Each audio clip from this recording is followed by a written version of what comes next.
Hello, good evening. Welcome to North West Tonight with Roger Johnson. Thanks for joining us on this Monday evening. Our top story. 6,000 jobs secured in Lancashire as Turkey orders 20 Typhoon fighter jets in an £8 billion deal. They're brilliant in the North West at working on air defence in particular, and this is jobs, secure, well-paid jobs in the sector. The last 2 aircraft on order were due to roll off the production line at Wharton next Monday. Also tonight, as construction of the controversial new mosque in Cumbria nears completion, are views about it softening? A hidden gem in the heart of the lakes, we savour the autumn colours at the UK's largest volunteer-run garden. Why a life-sized crocheted Spitfire means that Southport has its armistice commemorations all stitched up. So when you go and say, do you want to build a full-size Spitfire, people look at it slightly strangely. And the week ahead is looking fairly unsettled with some brisk winds and rain at times, but there should be some good spells of sunshine as well. I'll have the full forecast.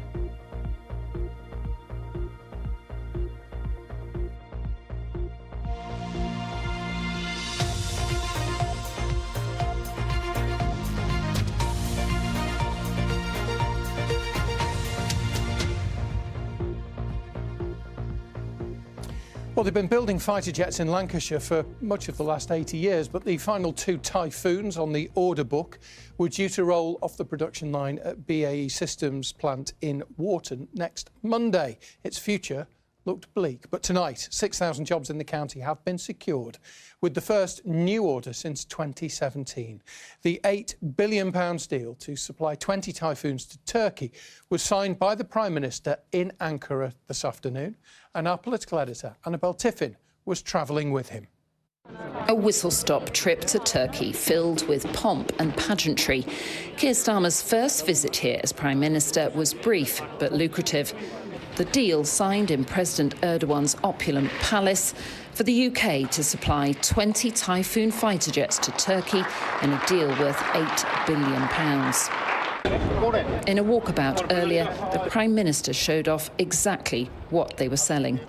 The Prime Minister brought 2 Typhoon jets along with him today to Ankara in a symbolic gesture to show how important this deal is, not only to the UK, but of course to BAE Systems in the North West. They're brilliant in the North West at working on air defence in particular, and this is jobs, secure, well-paid jobs in the sector.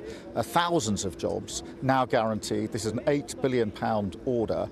BAE Systems in Wharton is where the Typhoons are finally assembled. It's highly skilled work, but production lines have been halted because there were no more orders.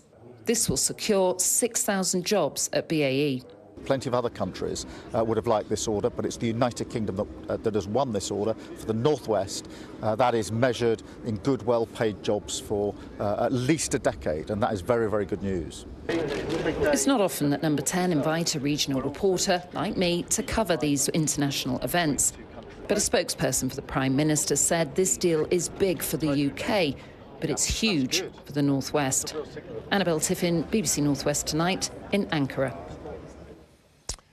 Yes, a real red letter day for many, and a first for North West Tonight as well. That report filed by Annabel from mid-air on the way back from Turkey. Now, over recent months, we've reported on the building of a new £2.5 million mosque in Cumbria. The South Lakes Islamic Centre at Dalton in Furness is led by Muslim doctors at Furness General in Barrow, and it's caused deep divisions in the area. Dan O'Donoghue from the BBC North West Investigations team has spent time there to find out what's behind the ill feeling and to hear from some of those who are expected to use it. While you might find some of the views difficult to listen to, Dan has been hearing from both sides of the debate. My name is Faizuddin Ahmadi. I'm from Afghanistan. I was barrister in Afghanistan. The Taliban came and I was not safe. Lots of people stay and killed in Afghanistan. I have to start from zero to rebuild my life. Now safe and settled after being granted asylum, Faizuddin and his family have joined a small community of Muslims in Cumbria. It's hoped this new mosque, being funded by a group of doctors in Dalton, will make him and others feel more at home. But not everyone agrees.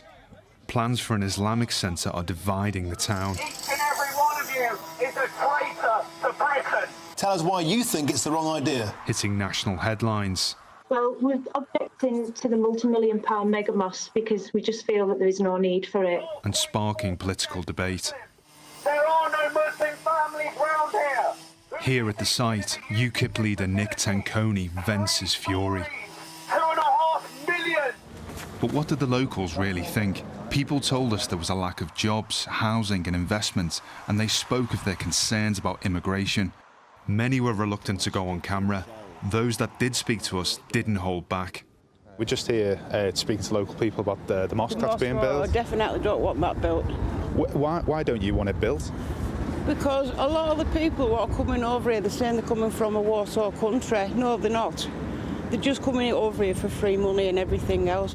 What would you say to those people who say, you know, those who don't want the mosque here are racists? I'm not racist, I'm far from racist, but we just don't want people like that over here. It is very mixed and slightly negative. I think it's just afraid of change, largely. It's quite a sort of shipbuilding insular town. One person who lived across the road said, I don't want those kind of people looking at me. And they sold the house and moved. And when he said those kind of people, what did you interpret him to mean? The Muslims. Sheila runs a home chiropody practice just a stone's throw from the planned mosque. Patient came and he said, oh, that's just going to be a bomb-making factory. And I said, well, don't be ridiculous. According to the latest census, Cumbria is 95% white British, against a national average of 75%. Retired welder Dave, drinking here in his local in Barrow, wants it to stay that way. If the mosque does get built, you'll find a lot of trouble. They just say, you know, they just want somewhere to pray. That's all they want.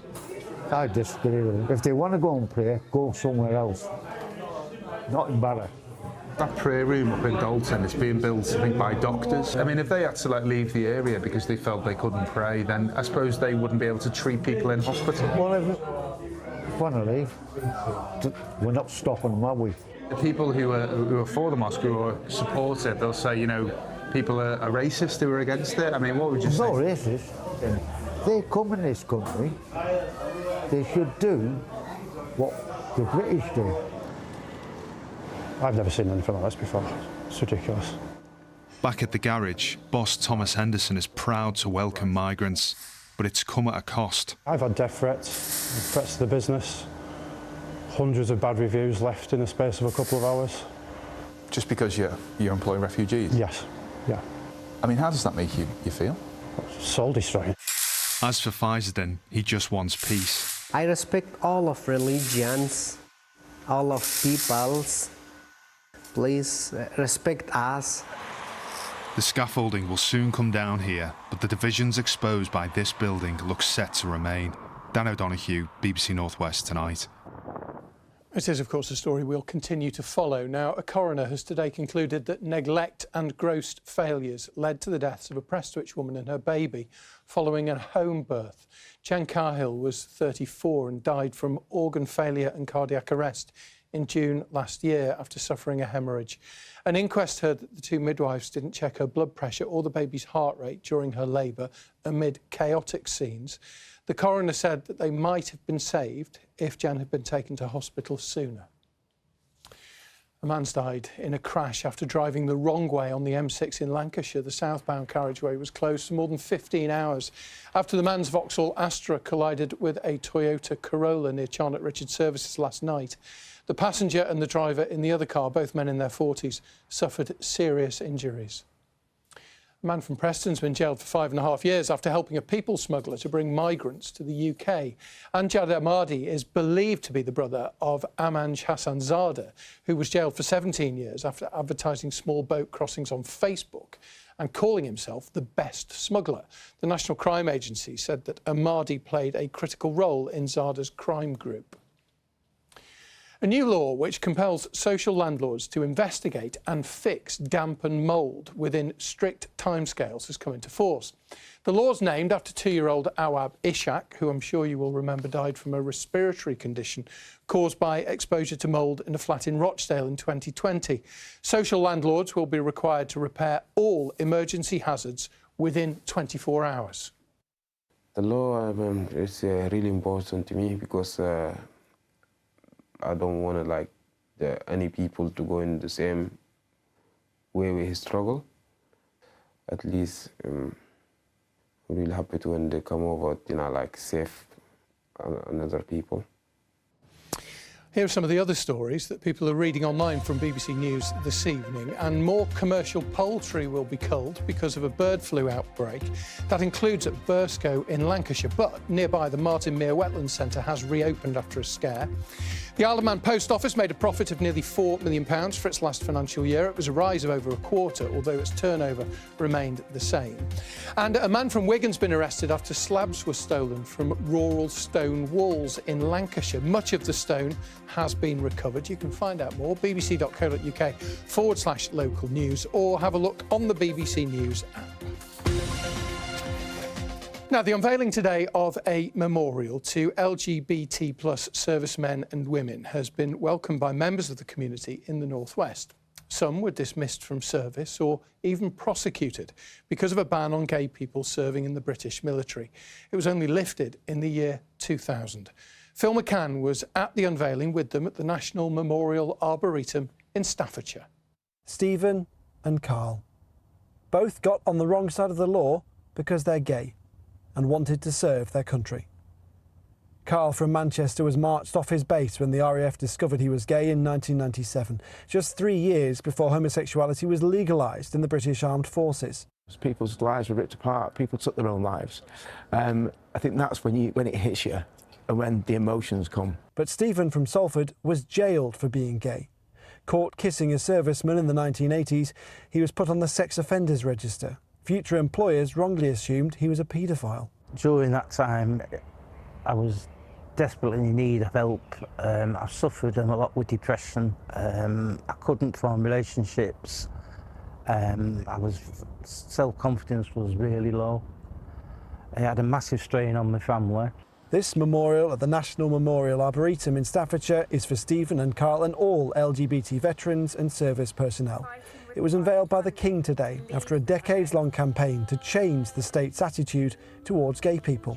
This memorial was one of 49 recommendations of a review commissioned by the previous government, which found what it called shocking evidence of a homophobic culture, of bullying and of sexual assaults in the armed forces between 1967 and the year 2000. The memorial itself contains words from personal letters which were used as evidence to incriminate and prosecute those who were gay or who were perceived to be. Memorials are about remembering people in the past. I think what's really significant about this is it's about remembering the people who are serving now and the people who will serve in the future. It was just an embarrassment to the British Army, really. And this actually means now it's a form of acknowledgement, just to say actually what we all went through. Last year it was announced LGBT veterans who were dismissed will be eligible for compensation and can have their rank restored and discharge reason amended. Other ways of finally allowing LGBT veterans to be proud. Phil McCann, BBC North West Tonight, Staffordshire. A day that Stephen, Carl and many others have waited a long time for. We've covered their stories numerous times on the programme. You can hear more of those veteran stories, though, in the documentary. You can see it on the screen. It's called Booted Out by the Gay Ban, and it is available to watch now on the BBC iPlayer. Now, you might guess, as the studio transforms itself somewhat, that we're moving on next to the latest in our series, savouring some of the region's autumn delights. I have to say, I think our studio is at times, to be honest. We've had mushrooms, fungi in here, all sorts of things. Well, tucked away on the side of the fell, around a mile from Windermere, is Whole Herd Gardens. You may never have heard of it, even if you know the area. I hadn't until I went for a visit. It is the region's, the UK's largest volunteer-run garden. And as I say, I have been for a look round.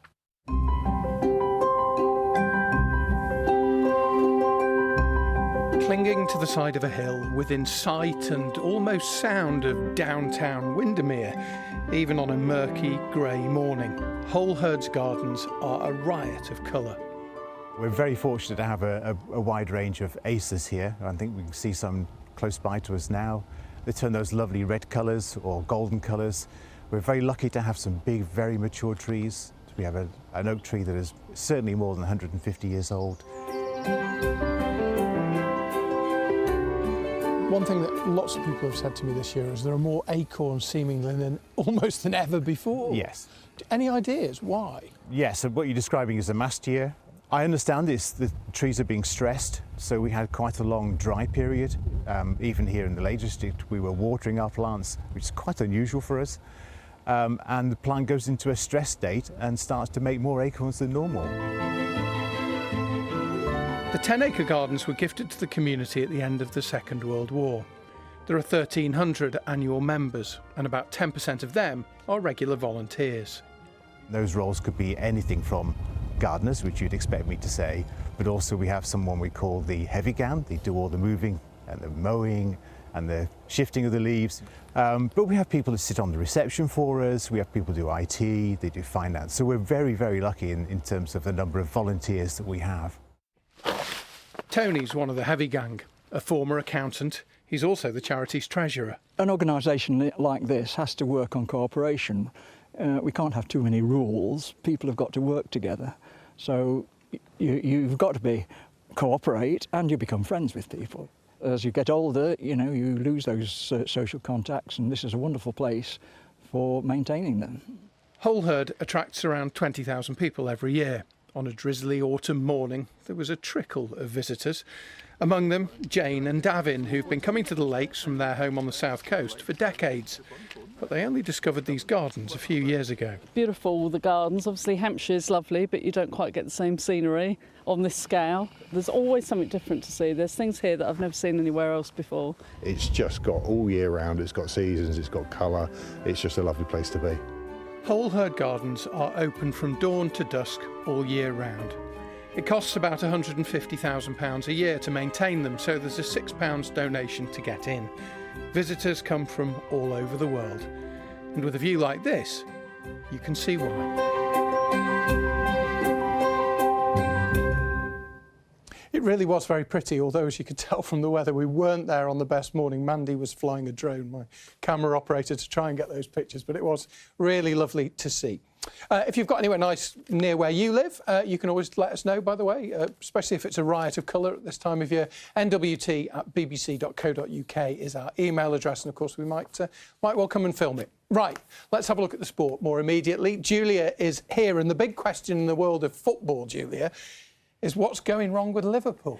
It's one that no one can answer at the moment, especially Arne Slot, because lots of headlines around Liverpool right now after they fell to a fourth Premier League defeat in a row. The reigning champions are down to 6, and the big question is, how do they fix it?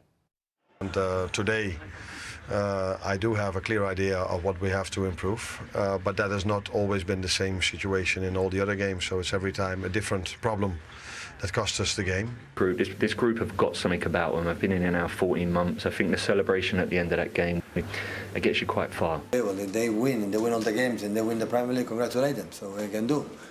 But I had to feel that the team is alive, the team is good. They play, I don't know how many teams can play here and play the way we played.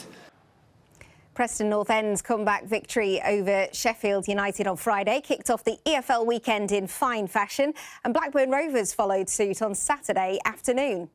On a day of protests against owners, the Venkies, Rovers trailed Southampton for much of the game before an equaliser from Ryan Alibiosu, and this winner from Andre Gudjonsson gave them the points. In League One, Bolton left it late again. A week after his last gasp heroics at Huddersfield, Amario Cozier-Dewberry did it again, scoring a brilliant 94th minute winner against high-flying Cardiff City. At the other end of the table, Ian Evatt won on his debut as Blackpool boss, 2-1 at fellow strugglers Peterborough. In League Two, on loan striker Emil Tesgel scored a hat-trick as Crewe edge a 5-goal thriller at home to Grimsby Town. Fleetwood came from behind to win the Lancashire derby at home to Accrington by 2-1. Ryan Graydon and Ched Evans on target. And Salford are up into the automatic promotion places after a 2-1 win at Gillingham. It was a promising start to the season for Sale Sharks women, who thrashed Leicester Tigers by 46 points to 17. Unfortunately, the men's team lost a thriller against the same opposition despite a hat-trick from Luke James and a stirring second-half comeback. They were edged out by 36 points to 35 after roaring back from a 22-7 half-time deficit. And we know the Grand National held on Merseyside is one of the biggest races in the world. But what about a little version? The Shetland Pony Grand National was held at Aintree yesterday for the very first time, with all the young riders aged between 8 and 14, and they have to be under 5 feet in height. They too, leading out the ponies, was Grand National winning trainer Nigel Twiston-Davis. He looks delighted.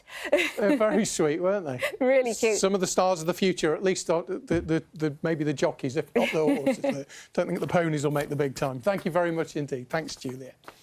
Right, we've got the weather in a minute with Jen, but first, the people of Southport received a surprise gift on Sunday, a replica of a Spitfire aircraft gifted by the Royal British Legion, but it's a Spitfire with a difference because it has been carefully handcrafted with crochet by a group of very talented local women, as Anna Jameson's been finding out. It's the fighter jet that won the Battle of Britain. The Spitfire, like other pieces of equipment, is iconic. People could argue that different aircraft, like the Hurricane, had more impact. However, the Spitfire was flown by everybody, so it was flown by 3 Europeans who fought for Britain. It was flown by the rest of the Commonwealth nations as well as local pilots. It was phenomenal in its speed and its turning ability. And again, if we didn't have this aircraft, we wouldn't have the life we have today. Now, one has touched down outside Southport Town Hall, made completely out of crochet. So when you go and say, do you want to build a full-size Spitfire, people look at it slightly strangely. But we've had over 40 crocheters involved from several different communities, and the engineers that we've come on board for that to do the woodwork in secret and then deliver it so that the town of Southport in the northwest can have a beautiful surprise when they woke up on Sunday morning. And the craftsmanship is incredible. 350 50 by 50 crochet squares. It's taken 2,500 hours of hard work and 7 months of dedication to create this spectacular Spitfire. This is the production line behind it. It's one thing to decorate a post box, it's another to create an entire Spitfire replica. The ambition's crazy. It is. We're lucky that we've got an engineer in our group, so she did all the drawings and told us how many squares we needed to make. And to be fair, the Spitfire is actually far easier than doing a post box topper because it was just squares. It was putting together that was more hard. Everybody spent so long doing it, and we'd seen it in pieces, and you're putting it together and you get an idea, but actually to see it up with the poppies around it is, yeah, very, very special. And stitched on is a Polish emblem, which featured on the aircraft flown by Polish pilots, based at RAF Woodvale, just outside the town. It's fantastic. But my dad was Polish, and he was in the army and stuff during the war, and some of them just brought a few memories back to me. And I'm very proud, and I hope other people are proud of what they did. The artwork will remain on display until Sunday, the 7th of November. Anna Jameson, BBC North West Tonight in Southport. It does look absolutely wonderful. I did wonder, Anna said at the beginning it was the fighter jet that won the Second World War. I wondered if anyone would pick that up. Al, well done, you're the first one. Yes, of course, it had a propeller. Right, here's the weather with Jen Bartram. Hello there, good evening. It's been a fairly chilly day out there today. We've seen some decent spells of sunshine and there have been 1 or 2 showers as well. And really that's how it's looking as we head through this week. It is going to be fairly unsettled, quite breezy at times, and there will be spells of rain. But I am hopeful for some sunshine as well. Now, through this evening, we've actually got a weather front moving through. It's going to bring some spells of rain during the night, and some of that will be quite heavy. It clears away eastwards fairly rapidly, though, so by tomorrow morning, by the time most of us are up and about, it should be dry. But still 1 or 2 showers around. It will be turning windier as the night goes on, and temperatures will drop for most to around 8 degrees. Now, tomorrow morning, after that fairly chilly start, we'll have a few showers around, but some really lengthy spells of sunshine as well. That breeze is going to be pretty strong during the morning, but it will tend to die down in the afternoon, so that wind easing a little bit, and temperatures will get up to around 11 or 12 degrees Celsius. That's Tuesday then. Let's look through Tuesday evening and overnight, and still some showers coming in. Some of them once again could be fairly heavy, and it is going to be a chilly night as we head through Tuesday into Wednesday. Those temperatures through the night dropping down into single figures, 7 or 8 degrees. There will be some spots that get a bit cooler than that. Here's Wednesday then, and it's another sort of transitional day. We've got a bit of sunshine in the morning, into the afternoon, some outbreaks of rain and a little bit of cloud. But it's not going to be raining all the time. There will be some decent dry spells, and temperatures getting up to around 10 or 11 degrees. Still quite breezy on Wednesday as well. Looking a little bit further ahead into the rest of the week, you can see that we've got quite a few rainy symbols on our outlook here, but it doesn't mean that it's going to be raining all the time. There will be some dry spells of weather too, and the temperature is actually going to be going up as we head towards the weekend. So we start to pick up more of a southerly breeze, so by the time we get to Friday, we could be seeing those daytime temperatures of around 14 degrees. Bye for now. And that's it from us for tonight. As always, thank you for your company, whatever you're doing. Have a lovely evening. Bye for now.